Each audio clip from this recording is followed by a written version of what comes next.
ফজরে উঠতে দেরি হলে ফজর নামাজ কখন কিভাবে পড়বেন ভালো করে মনে রাখেন। অনেক সময় আমরা নামাজ পড়ি, 5 ওয়াক্ত নামাজই পড়ি, ফজরের নামাজও পড়ি, কিন্তু অনেক সময় ফজর নামাজে উঠতে লেট হয়ে যায়। এই নামাজটা কখন কিভাবে পড়বেন? বর্তমান সময় ইয়াং জেনারেশন এমন ভাবে মোবাইলের পিছনে পড়েছে যে তারা সারা রাত ধরে মোবাইল ইউজ করে, রাত 1টা 2টা 3টা পর্যন্ত মোবাইল ইউজ করতে থাকে। অ্যান্ড্রয়েড ফোনে অশ্লীল ভিডিও এবং মুভি নাটক দেখতে দেখতে দেখা যাচ্ছে তারা ফজরের নামাজ আর পড়তে পারে না। তাদের ঘুম থেকে উঠতে উঠতে 7টা 8টা 9টা 10টা বেজে যায়। এমনকি তারা এই ফজরের নামাজ, যারা নামাজি বান্দা, এই সমস্ত বান্দারা তারা ফজরের নামাজ জোহরের সাথে অ্যাড করে ফেলে। ভালো করে মনে রাখবেন, জোহরের সাথে অ্যাড করা যাবে না।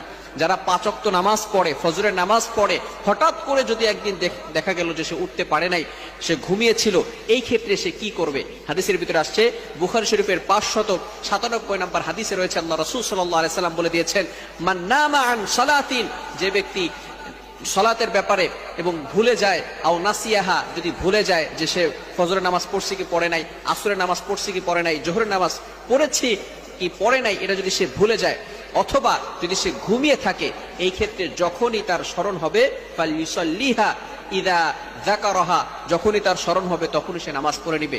এই ক্ষেত্রে যদি আমরা ফজরের নামাজ দেরি করে ফেলি, উঠতে না পারি, যখনই আমরা ঘুম থেকে উঠবো তখনই আমরা ফজরের নামাজ পড়ে ফেলবো, যদি মামনু, নিষিদ্ধ সময় না হয়। অর্থাৎ যখন সূর্য উদয় হয় এই সময় নামাজ পড়া যাবে না, নামাজ পড়া হারাম। সূর্য উঠে যাওয়ার পরে আপনি যখনই উঠবেন, ঘুম থেকে ওঠার পরেই আপনি নামাজটা পড়ে নেবেন।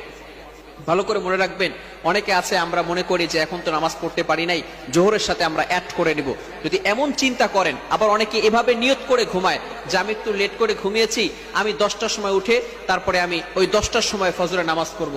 খবরদার, এটা কিন্তু গুনাহের কাজ হবে। আল্লাহ পাক রব্বুল আলামিন পবিত্র কোরআনুল কারীমের ভিতরে বলে দিয়েছেন, 5 নম্বর পারার ভিতরে সূরাতুন নিসার 103 নম্বর আয়াতে আল্লাহ তাআলা বলে দিয়েছেন, ইন্নাস সালাতা কানাত আলাল মুমিনিনা কিতাবাম মাওকুতা, মুমিনদের উপরে এই নামাজটাকে নির্ধারিত সময় ফরজ করা হয়েছে।